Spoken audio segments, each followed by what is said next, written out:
Well, good Friday morning, friends. Mark Holmes here, of course, with my buddy Cowboy Joe Boo, as well as Joe Bear in the house. And as always, I want to say thank you all for watching, commenting, subscribing, and being part of the Joe Boo Sports Report. Without you guys, as well as you ladies, you know that this literally does not work. So let's get open for business here, and let's wake up those football guys. Good morning, guys. Okay. The Philadelphia Eagles last night did what they were supposed to do. They ended up winning. And in the NFL, a win is a win. A win is a win. And so they did that. But I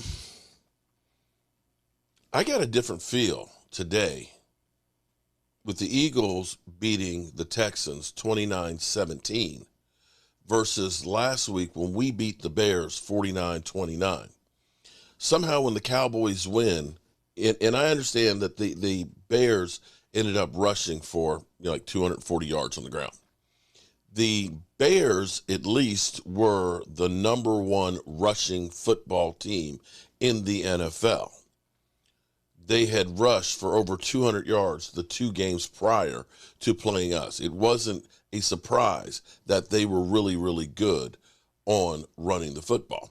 You had the return of our offense, as well as Micah Parsons becoming part of the offense. And in the end, you won by 20 points, 49-29. But all of the people were going through, oh, my God, the Cowboys, they looked so bad and everything else. At least the Bears have a few wins to their name. Now, I'm sitting here looking at last night's game for the Eagles, okay? The Eagles get 360 yards. They get 2 takeaways, 2 huge takeaways, going against David Mills, who Brandon Cooks is now sitting out. Brandon Cooks is like, screw y'all. Their top 2 wide receivers, not that they had much of a passing game, were out. And I want to say that the Texans averaged 5.4 yards per pass play and 4 yards per run play going into that game. They have the 31st ranked offense in the NFL. Their rushing is only at 25, but they rushed for 168 yards against those Eagles. They rushed for more yards than the Philadelphia Eagles did. Let me say that again. The Texans rushed for more yards than, the greatest team that's ever been built. Because I literally saw that in the headline today. Is this the greatest team that's ever been built? They got the win. Congratulations. You've got 8 victories. Congratulations. But I'm still kind of like, you got Kirk Cousins on Monday night. That's quality win, although Kirk Cousins never wins on Monday night. And you got the Cowboys because you guys are the Dallas Cowboys backup quarterback killers. You got Ben DiNucci. You got Cooper Rush. You got that one. But I'm not sure that you look at that and say, yeah, they are a great team by the way they played last night. The funny thing is as I'm going around the wires here and watching the shows, they don't talk about, the Eagles. Man, they gave up 168 yards on the ground to the Texans, the worst team in football. They don't talk about the score was 14-14 at the half that had David Mills not thrown an interception that gave him the ball first down in the red zone. That game is really in doubt. They don't talk about the fact that they were favored by 14 points and didn't cover. They didn't talk about that Jalen Hurts, by this defense, which is ass, was sacked, I believe, 4 times. 4 times by that defense. Let me say that again. They don't say that, man, Jalen Hurts took a lot of hits in that game. If that offense, now just listen to me here, because I think with the Cowboys getting healthier, the Cowboys having Dak back, the Cowboys' offensive line getting better, and the Cowboys' defense, if that Eagles team is the one that shows up in Dallas, there's no way they win. There's no way they win. Let's listen to the talking heads, because this is where it's crazy to me. Listening to the talking heads this morning, because there are, instead of killing the Cowboys like they did last week in a 20-point victory, the Eagles going against the worst team in football. Been 8-0 before and lost the national championship, you know what I'm saying? So, yeah, just take it day by day, you know what I'm saying? Take it day by day. We haven't accomplished anything yet, you know, and it's just it's a day-by-day thing of us controlling things we can, playing to our standard, and trying to grow every day. I think that's truly what it's about. So the Eagles get themselves a mini bye, and according to our analytics, they are favored in all but one of their remaining games, which is when they go visit the Cowboys on Christmas Eve. Philadelphia actually has the easiest remaining strength of schedule among all 32 teams in the National Football League. So let's bring it out and talk it here with Brooke Pryor in our studio. And RC, I'm going to start with you. This sort of ascended into a great debate on this program yesterday. Ryan Clark, should the Eagles be thinking about trying to go perfect? Should a perfect season be a priority for the Philadelphia Eagles? Absolutely not. A perfect season doesn't win you a championship. And you heard Jalen Hurts, someone who was speaking about a college experience and comparing it to his team right now. You heard what he said. I've been undefeated before. I've been 8-0 before, and I've lost the national championship. We remember champions. Yes, we do speak on that 2007 New England Patriots team fondly, but the thing that we always say is they were beat by Eli Manning and the Ferrari rush package of the New York Giants in the Super Bowl. And that's exactly what we'll say about the start of the Philadelphia Eagles if it doesn't finish in the Super Bowl. And so this team should be thinking about getting the #1 seed, thinking about winning the NFC East, and positioning themselves to have a great playoff run that has to come through Philly. But that doesn't have to be at 17-0. Trust me, 16-1, 15-2 with home field advantage and hosting the NFC Championship is where the Philadelphia Eagles want to be at the end of this season. Because if you go 17-0 and lose in a divisional playoff round, you watch the Super Bowl where everybody else does, even a team that goes 2-15. I Packers, understand Titans. that completely, but I've lost RC. I can't win. I can't find a friend in this argument. Brooke, you were with the Steelers.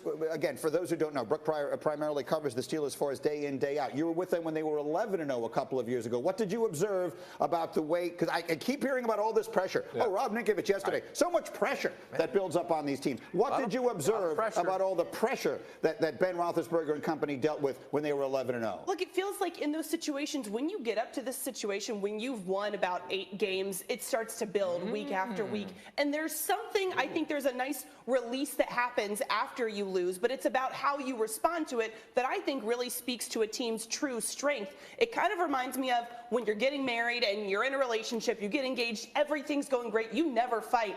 Yeah. You never fight. You get to the altar, you have one blow up and you get jilted. Well, like, what was all that for? You need to have some arguments, some problem solving, some resolving to kind of figure out, hey, how do we rebound from this? How do we get married? How do we cross the finish line? That's what the Eagles should be worried about. That's not the analogy I was expecting. I'm not going to lie to you. I'm not even sure how to follow that. They haven't faced adversity. Here's what I'm going to say. This is making me insane. But the last 2 days now, Sacho, this has been positioned as a binary proposition by everyone I ask it to. You can either go unbeaten or you can win the Super Bowl, as the one necessarily precludes the other. Obviously, winning the Super Bowl is the priority. But you know what? Someone does that every year. Only one team has ever won the Super Bowl undefeated. You have a chance to be the greatest team of all time. How can you not want that? Because you want to be 1-0 every single week, like Jalen Hurts says, like A.J. Brown says, like all the guys who have done it before. That's what they're focused on. Their goal from the beginning of the season was let's be 1-0.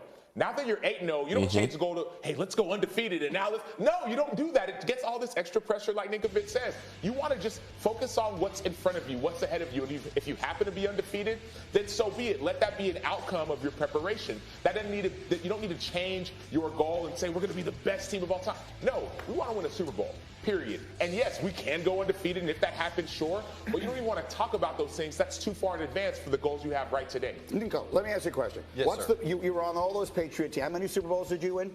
2. You won 2, and you made 3 at least? Yeah, or we 4? lost 1. Yeah. Lost 1.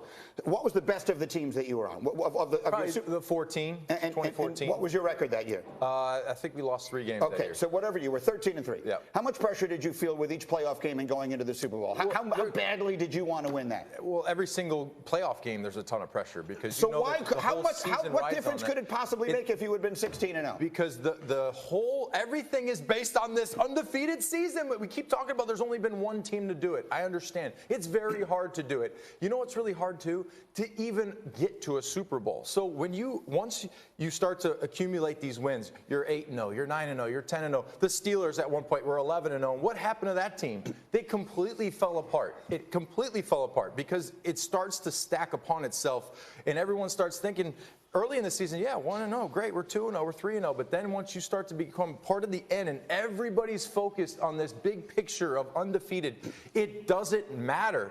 The 07 think about this. The 07 Patriots, they lost the Super Bowl. Nothing that they did that year mattered because they lost the biggest game of the year, the Super Bowl. So at the end of the day, I think Hurts has the best experience that anyone else on that roster can have because he was in a national championship and lost. And he knows exactly how that feels. Nothing that I did in the regular season mattered because I lost the national championship. He understands it. So he's telling his teammates, look, every single week we're going to go into this thing and we're going to focus on each team.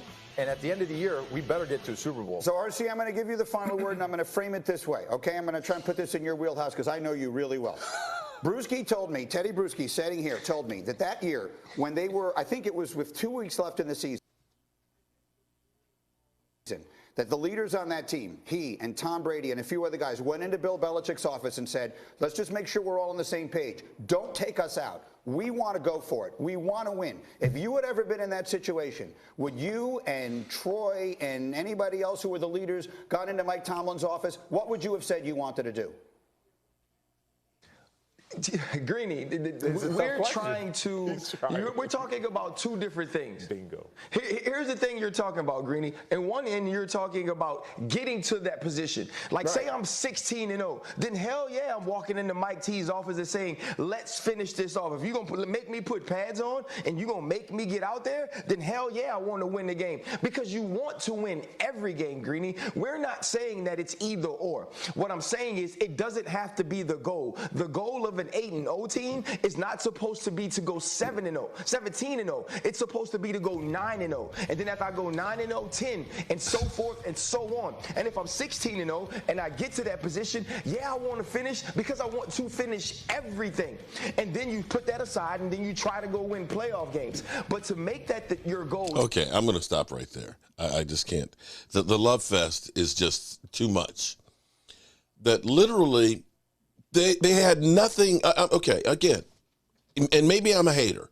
Maybe I am a hater with the Eagles. I get that. I understand that. But you're telling me that here we are, the Eagles had a shit sandwich game last night. A shit sandwich game against the worst team in football. And we're talking about them going 17-0, all the way through to the Super Bowl. And nobody is saying, hey, maybe the Eagles, instead, maybe us focusing in on them being undefeated, if they give up 168 yards to David Mills, and crew, without their top 2 receivers on the ground, basically all you had to do was stop them on the ground. What's going to happen when we play, say, the Cowboys or the Bears running attack, for that matter? What does it say that they look at him getting sacked, Jalen Hurts getting sacked 4 times by the Texans, not your daddy's Texans with J.J. Watt and Giovanni and Clowney, with no-name guys out there jacking up the quarterback? You're telling me that there is not a single red flag about the Eagles' performance last night? We're all, first time, 8-0, franchise history. Can they go 17-0? Now, let's be clear here. Their schedule, and I can understand why they're going to be favored every game. They should be, because they go, basically a mini bye week. They play the Washington Commanders, although the Washington Commanders may be feeling a little bit better with the opportunity of maybe Jay-Z and Beyonce and Jeff Bezos taking that team out of the dark ages that it's been under Dan Snyder. That may all of a sudden put a little bounce in their step against the Eagles. And then they've, of course, got to play the Colts, which are on life support. We got Frank Wright pretty much, and of course, Matty Ice pretty much guaranteed not to be back next year. And that situation starting over with another quarterback. They got the Green Bay Packers with Aaron Rodgers, who looks like he is no longer the bad man. He's just a bad man. The Titans, okay, that could be a tough one. And then they've got the Giants, and the Giants, we still don't know what team they are, although the Giants usually give the Eagles a hard way to go. The Bears, which I'm not going to say the Bears on that level, but they can run the football.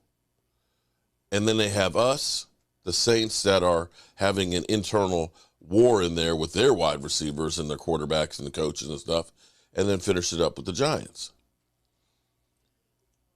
It all is pointing towards Dallas and the Eagles. And quite frankly, for the Eagles, you can look at the Eagles and say, for the most part, it was a close game against the Texans, but the game really wasn't. I mean, the Eagles are the better team. They had the better players. You could look at that and see. And when the Texans made a couple mistakes, of course, the talent carried them through on there. Not disputing that they are the better team there. But when you give up 35 to the Lions, teams can score on you. And now Fletcher Cox got a little nicked up there. He's got 10 days for the next one. Jordan Davis, he's on IR for the next month. You start looking at this and saying, there is some chinks in that armor, because they haven't really faced adversity like they're pointing out. They haven't lost a key player on that team. They haven't been punched in the mouth of losing your left tackle or losing your quarterback or losing your running back. They've had kind of everything fitting in right with an easy schedule and a soft schedule going forward. What's going to happen to that team when they do have to face better teams? Are they going to be able to be prepared for it? Because for me, you play and train against the best. Iron sharpens iron. And we'll see what happens. And go ahead, you can call me a hater, but yeah, I'm not impressed. I'm not impressed. And Eagle fans, by all means, like the cockroaches you are, that didn't show up the first half during the live stream. You didn't show up until the fourth quarter. Yeah, we know who you are. Our folks here, and as always, I want to thank you all for watching, commenting, subscribing, and being part of the show for the Sports Report.